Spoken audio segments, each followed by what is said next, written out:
Salut tout le monde, on se retrouve dans cette nouvelle vidéo que je fais chaque année pour parler des nouvelles séries que j'ai sélectionnées pour cette nouvelle saison des séries. Maintenant, la question est-ce que j'aurai le temps de regarder toutes ces nouvelles séries? C'est vraiment une très très bonne question et la réponse est probablement pas. Voilà, à moins que j'arrive à m'organiser de manière correcte, mais me connaissant, voilà. Bref, je vous propose qu'on commence tout de suite. Alors, la première série dont je vais vous parler est Godfriend and Me, qui sera diffusée sur CBS. Ça raconte l'histoire de Miles Feiner. Je ne sais pas si ça se prononce comme ça, mais on n'a qu'à dire que oui. C'est un jeune homme qui est profondément athée. Et soudain, un jour, Dieu l'ajoute sur Facebook et ça va concrètement bouleverser sa vie. Alors clairement, c'est pas le genre de série vers lesquelles je me dirige habituellement, mais j'ai regardé la bande-annonce et en fait j'ai trouvé ça mignon. Voilà, ça m'a l'air d'être une série assez légère, un petit peu marrante et mignonne. Donc je me dis pourquoi pas, voilà, comparé aux autres trucs que je vais regarder, ça va peut-être m'apporter une petite touche de légèreté qui sera pas forcément de trop. Ensuite sur la CW, on aura le fameux reboot de Charmed. Et oui! Donc, bien évidemment, comme la série originale, ça raconte l'histoire de trois sœurs qui découvrent que ce sont des sorcières juste après la mort de leur mère. Bien évidemment, comme beaucoup de monde, j'ai adoré la série originale. Pour moi, c'est un peu un basique en fait cette série, et donc j'étais pas particulièrement chaude par rapport à cette idée de reboot. Je pense que c'est le cas de beaucoup de monde. Mais après tout, je me dis pourquoi pas. On n'est pas à l'abri d'une bonne surprise, donc je me dis que ça coûte rien de tenter et de voir ce que ça donne en fait. Par contre, si vous voulez garder le peu de foi en l'humanité qu'il vous reste, je vous conseille de ne surtout pas aller sur la fiche hallucinée de la série et de lire les commentaires qu'il y a dessous, parce que voilà, c'est-à-dire que dans le synopsis de la série, il y a le mot patriarcat. Voilà, je crois que ça dit que genre les filles vont devoir combattre le patriarcat, en gros.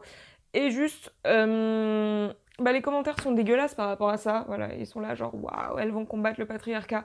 En fait, c'est des commentaires très sexistes et je me dis que le féminisme a encore de beaux jours devant lui quand je lis ça. Après voilà, je sais pas, le féminisme c'est un sujet qui me touche beaucoup, donc je sais pas si ce sera bien traité dans cette série.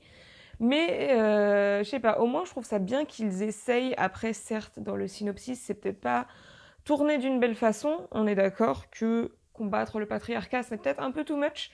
Mais est-ce que c'est une raison pour laisser des commentaires de merde et être aigri? Non, non, clairement pas, je ne pense pas. Donc voilà, quand on voit les réactions qu'un simple mot provoque, je me dis qu'on n'a pas le cul sorti des ronces, n'est-ce pas? Et que les gens sont des gros beaufs. Bref, voilà, donc le reboot de Charmed. On verra ce que ça va donner, tout simplement. Ensuite, toujours sur la CW, et toujours un reboot, on adore ça, on va parler de Roswell, New Mexico. Ça raconte l'histoire de Liz, une jeune femme qui retourne dans sa ville natale, et elle y retrouve Max, son ancien amour d'adolescence, qui est maintenant devenu adulte comme elle, et qui est devenu policier. Et elle découvre qu'en fait, c'est un alien et que ce n'est pas le seul extraterrestre de la petite ville de Roswell. Alors, attention, révélation, je n'ai jamais vu l'original. Voilà, ne me huez pas, s'il vous plaît. Je sais pas trop pourquoi, mais visiblement, à l'époque où cette série était diffusée, j'étais totalement passée à côté, puisque clairement, voilà, je l'ai pas vue. Et quand j'ai appris l'existence de cette série, il y a quand même, je sais pas combien, mais ça fait quelques années que j'ai appris que dans les années 90, il y avait cette série. Finalement, ça m'a pas plus tenté que ça de la regarder, donc en fait, je l'ai pas fait, tout simplement. C'est-à-dire que je n'avais pas envie de la regarder, donc je l'ai pas regardée. Voilà, des fois la vie, c'est simple comme bonjour. Donc du coup, je vais tenter cette nouvelle version par curiosité, clairement, mais c'est pas la nouveauté de l'année qui me tente le plus, on va pas se mentir. Ça a pas l'air ouf, et en plus, ça me rappelle un peu une série qui est plus ou moins dans le même thème. Je me souviens plus du tout de son nom, je vous le mettrai à l'écran parce que là, ça me revient pas. Mais c'était pareil, une série dans une petite ville où genre il y a des aliens qui débarquent et qui essayent de s'intégrer aux gens, sauf que dans la série en question, dont je me souviens toujours pas le nom, tout le monde savait que c'était des extraterrestres. Mais voilà, pareil, il y avait un petit peu des petites amours entre adolescents aliens et adolescents humains. Enfin, ça me fait un peu beaucoup penser à ça, et je me souviens que cette série était pas ouf. J'espère juste que Roswell, New Mexico sera peut-être un peu mieux et pas aussi niais que cette série. Sinon, est-ce qu'on peut prendre quelques secondes pour parler des reboots? Est-ce que vous aussi vous êtes saoulés? Il y a de grandes chances que oui. Je sais pas pourquoi, mais depuis quelques années, il y en a de plus en plus, et en fait, le truc, c'est que je ne vois pas l'intérêt de faire ça. C'est-à-dire que la grande question, c'est pourquoi refaire un truc qui a déjà été fait? Surtout si c'est pour le refaire en moins bien, comme c'est le cas de pas mal de reboots. Vraiment, je comprends pas, et je me demande, est-ce que les scénaristes manquent de créativité à ce point pour refaire des trucs qui ont déjà été faits? Je sais pas d'où vient le problème exactement, mais j'aimerais juste que les créateurs de séries se concentrent sur le fait de faire de vraies bonnes nouvelles séries, plutôt que des vieilles copies carbone de trucs qui ont marché dans le passé, qui du coup vont peut-être remarcher, parce qu'avant ça marchait, donc pourquoi ça marcherait pas maintenant? Mais en fait, vu que ça a déjà été fait, ça n'a pas de raison que ça remarche une deuxième fois. Est-ce que vous me suivez? Je ne suis pas sûre, mais en tout cas, voilà, c'est un truc qui m'agace un peu quand même, parce que en ce moment, j'ai un peu l'impression de voir que ça a des reboots de trucs machin bidule chouette, et en fait, où est l'originalité finalement? Alors certes, ça peut peut-être permettre de faire découvrir des classiques, avec gros guillemets, hein, à une génération plus jeune qui n'a pas forcément vu les anciennes versions, mais en fait, ouais, non, non, je vois quand même pas l'intérêt de se casser le cul à faire des trucs qui ont déjà été faits, ça n'a pas de sens. Voilà. Maintenant parlons de la série The Passage qui sera diffusée sur la Fox. Ça se passe dans un monde post-apocalyptique dans lequel il y a une espèce de virus qui traîne et qui transforme les gens en genre de zombies vampires. En gros. Et on a une équipe de scientifiques qui essayent de trouver un vaccin en fait à ce virus, et leur solution, c'est d'utiliser un enfant pour créer ce vaccin, parce que c'est visiblement la seule chose qui pourrait marcher. Donc ils ont trouvé une petite fille pour faire leur test, sauf que l'agent du FBI qui est chargé de leur ramener la gosse, en fait il est pas d'accord, et il va décider de se barrer avec la gamine, quitte à détruire finalement l'intégralité de l'espèce humaine au passage, hein. Bien évidemment, cette série m'intéresse parce qu'il y avait le mot post-apocalyptique dans le synopsis. Voilà, ça marche très très facilement avec moi ce genre de choses. En vrai, toute la partie du virus tueur, tout ça, ça m'intéresse beaucoup. Par contre, j'espère juste que toute la partie genre de l'agent qui essaye de protéger la gamine, ce sera pas trop dans la niaiserie, parce que moi je veux voir une série post-apocalyptique, pas une série sur la relation père-fille. D'ailleurs, c'est ni un père ni une fille, mais bref, vous voyez ce que je veux dire, une espèce de relation paternelle chelou, ça je m'en fous en fait. Ce n'est pas ce qui m'intéresse dans cette série, donc j'espère qu'on va être plus concentré sur la partie post-apo, virus, machin, labo scientifique, que sur l'aspect paternel de la chose, on verra bien. Sur Freeform, on aura le droit au spin-off de Pretty Little Liars qui sera intitulé The Perfectionist. Donc dans ce spin-off, on suivra les aventures de Mona et Allison qui débarquent dans une petite ville de l'Oregon pour bosser dans l'université qui se trouve là. Et devinez ce qu'il se passe? Eh bien, quelqu'un décède, bien évidemment, puisque dès que ces personnes arrivent quelque part, les cadavres commencent à s'empiler comme des crêpes, n'est-ce pas? Donc, bien évidemment, quelqu'un meurt, ça paraît logique, c'est Pretty Little Liars. Voilà! Et là, vous allez me dire, pourquoi? Pourquoi faire un spin-off de cette incroyable série de qualité qu'était Pretty Little Liars? Et surtout, pourquoi le regarder? Eh bien, la réponse, c'est que je ne sais pas. Je ne sais pas. Je pense que j'aime me faire du mal. Clairement, à ce stade, c'est 100% de la curiosité malsaine, je vous le dis. Parce que voilà, Pretty Little Liars, c'était très très bien au début, et c'est très très vite parti en couille, et c'est très très vite devenu mauvais. À pas vraiment une espèce de curiosité malsaine, je vois pas ce qui pourrait me pousser à regarder ce spin-off, et pourtant je vais le faire quand même, parce que je sais pas. Je suis pas normale dans ma tête. Ensuite, sur NBC, il y a deux séries qui m'intéressent, et la première est The In-Between. Ça raconte l'histoire de Harriet, une jeune femme qui a un don de voyance, et donc, en fait, elle va mettre son don au profit de la police pour aider à résoudre des enquêtes, hein, tout simplement. Et elle va aussi aider les morts à résoudre leurs petits problèmes perso pour passer de l'autre côté. Tout ça, tout ça. Est-ce qu'on serait pas sur un espèce de croisement entre Medium et Ghost Whisperers, par hasard? Je crois que si. C'est-à-dire que entre les reboots et la récup, on est vraiment sur des séries de qualité cette année. Vraiment, l'originalité se pose là quand même, hein. Donc voilà, on verra ce que ça va donner. Ça sera peut-être très bien, mais clairement pour l'instant, je m'attends pas à un truc de fou avec cette série-là. Et vous vous doutez bien que si je l'ajoute à ma liste, c'est juste parce que ça parle un peu de surnaturel. Mais si le côté policier prend trop le dessus et que c'est juste du réchauffé, c'est évident que ça va pas me plaire. La deuxième série de NBC qui me tentait, Manifest. Et ça raconte l'histoire d'un avion qui disparaît sans laisser de traces et qui réapparaît 5 ans plus tard comme par magie. Sauf que, en fait, pour les gens qui se trouvaient dans l'avion, le temps n'est pas passé. Voilà, c'est comme s'il n'y avait rien eu, il y a eu quelques turbulences et point barre. Voilà, donc ils se rendent pas compte que 5 ans est passé et surtout, bien évidemment, personne ne comprend pourquoi cet avion a disparu et est réapparu 5 ans après. Est-ce qu'on partirait pas sur un mix entre les 4400 et Lost par hasard? Voilà, bon, j'arrête les comparaisons douteuses, mais en vrai, je sais que vous y avez pensé aussi, ne faites pas semblant, hein, voilà, on y a tous pensé. C'est l'évidence même. N'empêche que c'est une série qui m'intéresse beaucoup parce que bien évidemment j'adore ce genre de truc un peu mystérieux. Donc j'espère que ce sera vraiment bien et qu'on va pas avoir un truc cheap et mal branlé comme The Crossing l'année dernière. Je vais bientôt vous reparler des séries que j'ai vues l'année dernière et vraiment The Crossing, phrase d'accroche, c'est les 4400 en moins bien. Voilà, tout simplement. On n'est pas là pour parler de ça, mais bref. On en reparlera plus tard. Ensuite, on va passer à une série Amazon et il s'agit de The Feed. Ça se passe dans un futur proche et on y suit les aventures de Lawrence Hatfield.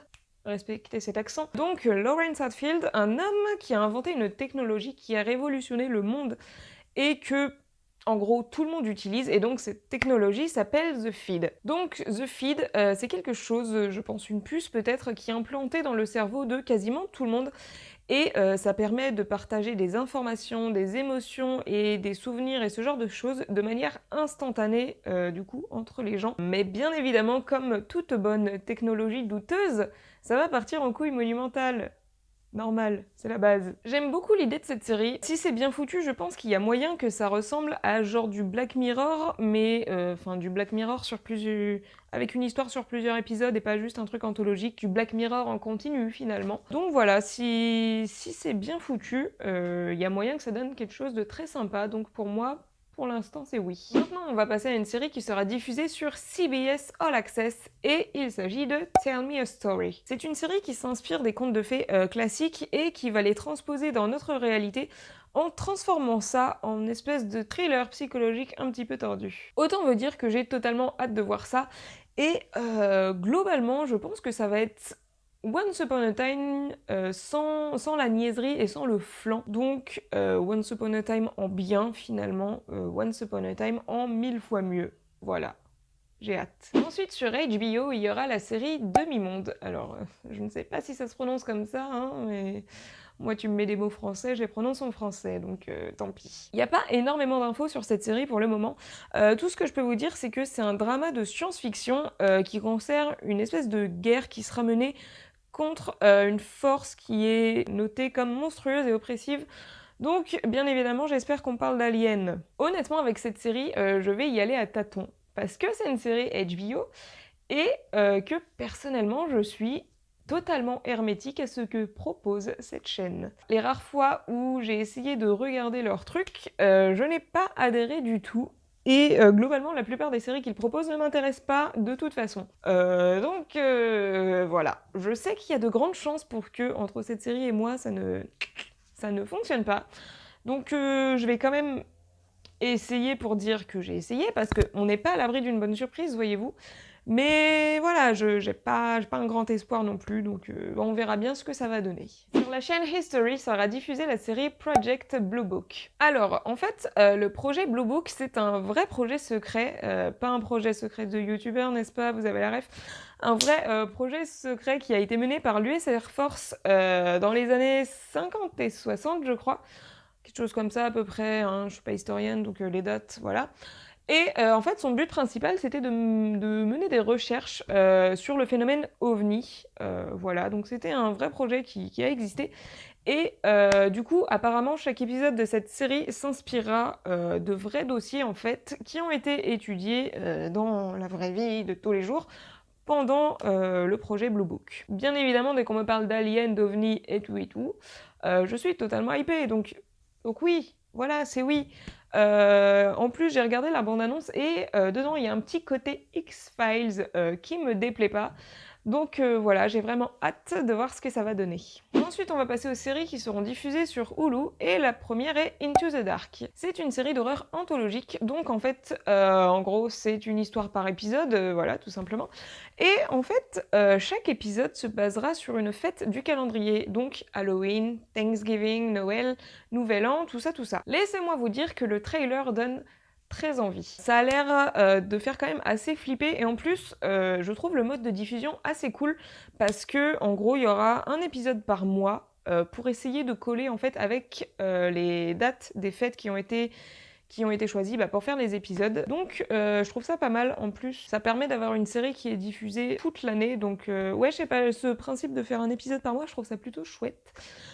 Voilà, en plus ça a l'air de faire peur, donc la petite dose d'horreur du mois, ça a l'air plutôt cool, donc j'ai hâte de voir ça. Toujours sur Hulu, la prochaine série dont je vais vous parler est Light as a Feather. Pendant une pyjama party, on a 5 adolescentes qui jouent au jeu Light as a Feather, dont je ne connais absolument pas le principe, puisque ma culture américaine n'est pas étendue à ce point. Donc voilà, vous ferez vos recherches sur Google pour savoir ce qu'est ce jeu. Chose que, en vrai, j'ai un peu fait, mais j'ai pas compris. Donc voilà, ça a l'air d'être un jeu chelou, en tout cas, c'est tout ce que je peux vous dire. Toujours est-il que leur jeu prend une tournure tout à fait inattendue, puisqu'en fait, les filles commencent à mourir de la manière exacte dont le jeu l'a prédit. Donc bien évidemment, les survivantes tentent de comprendre pourquoi, qui, quand, comment, avec quelle arme, qui a tué le professeur Lenoir dans cette partie de Cluedo. Je ne sais pas. Je vais trop loin, je vais trop loin. Oh. On est entre nous, ça va. Bien évidemment, on aime les séries quand il y a des gens morts. Moi, j'adore ça. Donc bien évidemment, c'est oui. Hein, voilà. J'espère juste que ça va pas trop pencher dans un univers teenage, type au hasard Pretty Little Liars, voilà, ou même dans le même genre, on peut rajouter Riverdale. Donc voilà, j'espère que ça partira pas comme ça et qu'on aura un truc quand même assez glauque et flippant et relativement sérieux. Voilà. Dernière série en provenance de Hulu, il s'agit de The First. C'est une série qui se déroule dans un futur proche et qui va parler de la colonisation de notre univers de type spatial, et plus particulièrement de la première mission humaine sur Mars. Alors, ça change un peu de l'enchaînement de trucs glauques qu'on a eu jusqu'à maintenant, hein, on va pas se mentir. Voilà, du coup, en général, moi j'aime bien les trucs qui se déroulent dans l'espace. J'ai beaucoup aimé Gravity, par exemple. Voilà, il y avait quelques séries pareil qui se passaient dans l'espace aussi dans ces dernières années qui étaient pas trop mal. Donc voilà, j'espère que ce sera bien. Par contre, vu la bande-annonce, ça a quand même l'air assez drama. Et pas drama dans le genre drama dans le genre oh mon Dieu, la vie est dure. Drama genre voilà, des personnages de films d'auteurs chiants en fait, hein, voilà. En tout cas, c'est ce qui m'est venu à l'esprit en voyant la bande-annonce, donc j'espère que ça sera quand même un peu plus punchy que les gens qui se regardent dans le blanc des yeux en disant waouh, la vie c'est dur, parce que sinon ça risque d'être assez chiant. On verra bien ce que ça va donner. Alors attention, maintenant on va passer aux séries qui seront diffusées sur Netflix. Et la première dont je vais vous parler est Another Life. Et ça va raconter l'histoire d'un jeune équipage qui part en exploration dans l'espace pour enquêter sur un artefact étranger et probablement alien. Mais bien évidemment, tout ne va pas se passer comme prévu, et il va y avoir moult rebondissements pendant cette mission et du danger. On adore le danger, n'est-ce pas? Toujours de l'espace donc, mais plus typé science-fiction cette fois, puisque il y aura des aliens. Et qu'est-ce qu'on a dit tout à l'heure? Les aliens, c'est oui. Prochaine série, il s'agit de The Order. Ça raconte l'histoire de Jack Morton, un nouvel élève à l'université qui va entrer dans une société secrète légendaire appelée, comme son nom l'indique, The Order. Et il va se retrouver plongé dans un univers sombre à base de magie, de monstres et autres trucs chelous. Et bien évidemment, il va déterrer de sombres secrets de famille au passage. Alors, est-ce que j'ai besoin d'expliquer vraiment pourquoi cette série m'intéresse? Bien évidemment, il y a du fantastique, des trucs chelous, mais en fait, surtout, bizarrement, ce qui m'intéresse le plus là-dedans, c'est tout l'aspect société secrète. Parce que c'est un truc qui a l'air quand même assez fascinant. En tout cas, dans la vraie vie, moi je trouve que les sociétés secrètes de SIP, c'est vraiment fascinant de ouf. Donc j'espère que voilà, qu'ils vont faire ça bien et que, je sais pas, que ça va pas être... Je sais pas comment dire, mais je sais pas, l'aspect magie, tout ça, ça pourrait peut-être ruiner le truc en fait d'une certaine façon. Donc je sais pas, j'espère juste que ça sera bien en fait. C'est tout simple. Moi je demande pas grand-chose dans la vie, je veux juste des bonnes séries. Merde. Toujours sur Netflix, il y aura An Unbelievable Story of Rape. Très dur à dire, essayez chez vous. Et surtout, essayez de le dire 5 fois très vite, c'est impossible. Clairement, déjà, une fois c'est dur, donc 5 fois très vite, c'est mort. Donc, cette série va traiter d'une histoire vraie. Ça va raconter l'histoire de Marie, une jeune femme qui a été violée et qu'on accuse de mentir à propos de son viol. Et donc, en fait, on va suivre l'enquête menée par 2 détectives pour arriver à la vérité finalement. Pour le coup, série totalement différente de ce que je vous ai présenté jusqu'à maintenant, mais en fait, ça m'intéresse beaucoup, voilà. Le sujet me parle, voilà. Tout à l'heure, je vous ai dit que le féminisme, c'était un truc qui m'intéressait, donc bien évidemment, ce genre d'histoire, ça rentre pile poil dans ces cases-là, en fait. Donc voilà, je pense qu'il y a moyen que cette série soit vraiment très intéressante à suivre, donc j'ai hâte de voir ce que ça va donner. Toujours sur Netflix, il y aura Chilling Adventures of Sabrina, ou en français, Les Nouvelles Aventures de Sabrina, et c'est beaucoup plus facile à dire en français finalement, hein. Donc ça va raconter l'histoire de Sabrina, l'apprentie sorcière qu'on connaît tous, mais version glauque et dark, et inspirée des comics qui vont avec. Alors, à la fois, cette série me hype, parce que, comme vous avez compris, dès que ça parle de trucs sombres et dark, un peu chelous, je suis toujours partante, donc bien évidemment que ça m'intéresse carrément.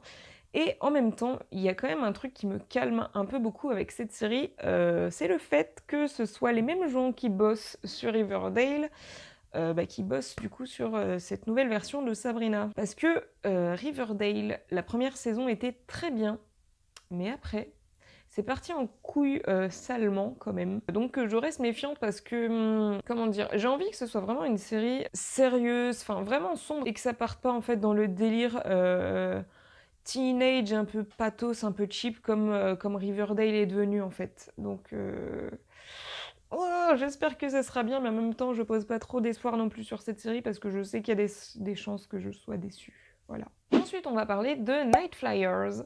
Cette série raconte l'histoire d'un groupe de scientifiques et d'explorateurs qui partent en mission pour essayer de rentrer en contact avec des extraterrestres, puisque en fait, en gros, ce seraient les seuls êtres assez intelligents pour sauver l'humanité d'une destruction imminente. Mais bien évidemment, une série d'incidents mystérieux va menacer leur mission et leur vie. Encore une fois, de l'espace et des aliens, bien évidemment, c'est oui, hein. En vrai, je me rends compte que c'est fou le nombre de séries qu'on peut faire sur le même thème sans que ce soit la même chose, ou en tout cas j'espère que ce sera pas tout la même chose, sinon ça va être chiant comme les reboots, voilà. Et en plus, il y a un truc que j'aime beaucoup dans ce pitch de série, c'est le coup du il faut qu'on trouve des aliens parce que c'est les seuls êtres assez intelligents pour nous sauver les miches.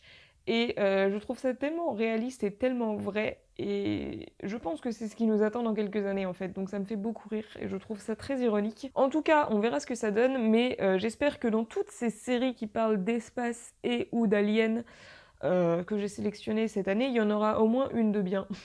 Voilà. Maintenant, passons à The Haunting of Hill House. En gros, cette série, ça parle d'une fratrie qui a grandi dans une maison hantée. Voilà, on va pas se mentir, en lisant le synopsis, je suis pas sûre d'avoir vraiment tout compris de qu'est-ce que ça disait.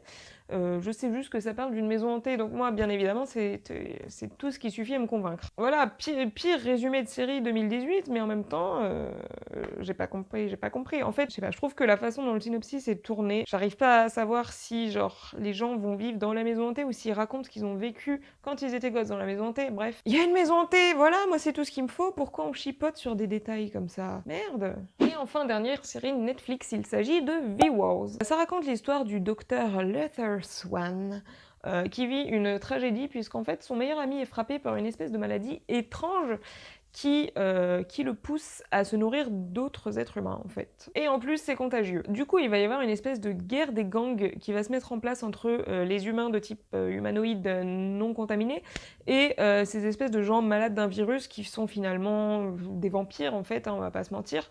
Et voilà, et pendant ce temps en fait le docteur va essayer de trouver un remède à ce virus vampirique. Une bonne vieille série sur les vampires, ça faisait hyper longtemps les gars.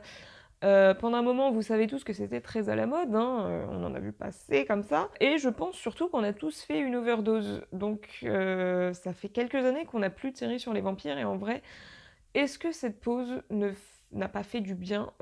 Oui, si, je pense que oui. Et du coup, là, ça y est, ils ont décidé de revenir avec une série sur les vampires. Une série de qualité, je l'espère. On verra bien ce que ça va donner, mais bon. C'est Netflix, donc il y a moyen que ce soit correct, mine de rien. En fait, le seul truc qui me dérange dans cette série pour le moment, c'est le fait qu'il y a Ian Somerhalder. C'est-à-dire que je l'aime bien, hein, c'est un type très charmant, acteur potable et personne très sympa. Mais en fait, le truc, c'est que dans ma tête, il est tellement lié à The Vampire Diaries que du coup, pour moi, ça va être assez compliqué parce qu'en plus, j'ai eu une vraie relation d'amour-haine avec cette série. Voilà, c'est-à-dire que j'ai été extrêmement fan au début et que je me suis mise à la détester extrêmement aussi parce qu'elle est devenue mauvaise à cause de sa scénariste en carton. Voilà, on n'est pas là pour faire un débat, on en parlera un autre jour si vous voulez. Donc voilà, toujours est-il que du coup, il y a Ian Somerhalder. Voilà, j'en garde pas finalement des si bons souvenirs que ça, hein. Donc j'espère qu'il arrivera à me faire passer au-dessus de cette appréhension et que cette nouvelle série sur les vampires sera de qualité. Ensuite, sur TNT, il y aura peut-être la série Snowpiercer, donc adaptation du film du même nom. Ça fait au moins 2-3 ans que je vous parle de cette série en vous disant que normalement elle devrait sortir cette année et qu'elle ne sort pas cette année. Du coup, voilà, j'espère que cette fois sera la bonne. Sinon, si c'est pas le cas, on en reparle l'année prochaine, hein. Voilà, on commence à avoir l'habitude maintenant. Et enfin, la dernière série de cette longue liste est The Purge, qui sera diffusée sur la chaîne USA. Comme pour Snowpiercer, ça doit faire au moins 2-3 ans que je vous parle de cette série en disant qu'elle doit sortir cette année, voilà, pareil, les guillemets. Mais cette fois, je vous promets que c'est la bonne, cette fois, elle sort cette année-là, c'est bon, c'est sûr, c'est vrai. Du coup, The Purge, ça parle de quoi? En fait, c'est l'adaptation slash suite des films American Nightmare.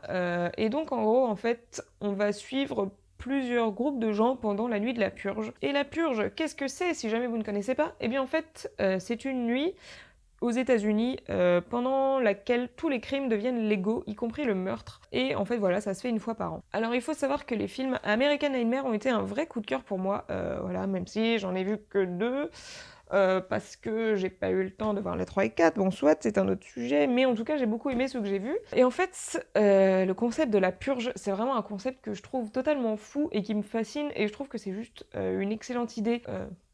Calmons-nous, c'est pas une excellente idée à faire dans la vraie vie, mais c'est une excellente idée d'avoir inventé ce concept et de faire voilà de la fiction autour de ça parce que je trouve ça juste fou en fait. Et donc en fait j'ai vraiment hâte de voir ce que ça va donner en série. Du coup au passage en fait ce sera une série limitée, c'est-à-dire que ça sera une mini-série, donc elle est prévue avec un nombre d'épisodes et en théorie elle devrait pas être renouvelée, donc voilà. C'est prévu pour qu'elle ne dure que 10 épisodes et normalement si c'est bien fait elle ne durera que 2 épisodes et personne ne va se dire oh bah dis donc ça a bien marché, ça on va la renouveler pour une deuxième saison, parce que ce n'est jamais une bonne idée de faire ça. Regardez ce qui s'est passé avec Wayward Pines, excellente première saison qui devait être une saison unique, qu'on a voulu renouveler à cause du succès, qui est devenu de la merde. Du coup oui, normalement 10 épisodes et basta, et tant mieux, parce que en plus, surtout ce concept-là, je pense pas que ce soit le genre de concept qu'on puisse étirer à l'infini sous ce format-là en fait. Autant des films American Nightmare, je pense qu'on peut en faire plusieurs, mais en fait en série,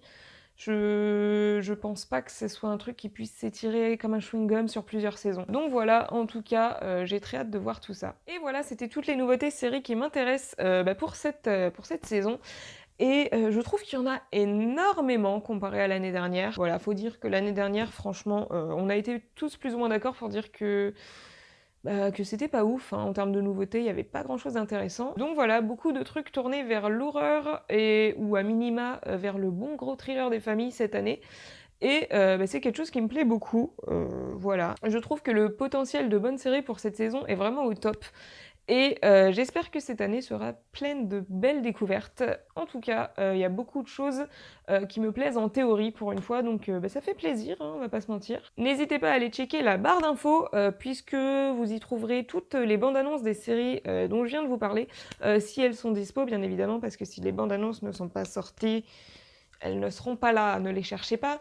Donc voilà, n'hésitez pas à aller regarder tout ça parce que je trouve qu'il y en a quelques-unes qui valent vraiment le détour, je trouve, qui donnent bien envie de regarder les séries. Donc voilà, n'hésitez pas à aller voir ça si ça vous intéresse. Et bien évidemment, n'hésitez pas à me dire en commentaire quelles sont les nouveautés séries que vous avez sélectionnées pour cette nouvelle saison.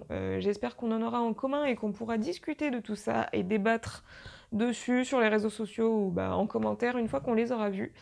Voilà, sur ce, je vous laisse et je vous dis à bientôt pour une prochaine vidéo. Bye!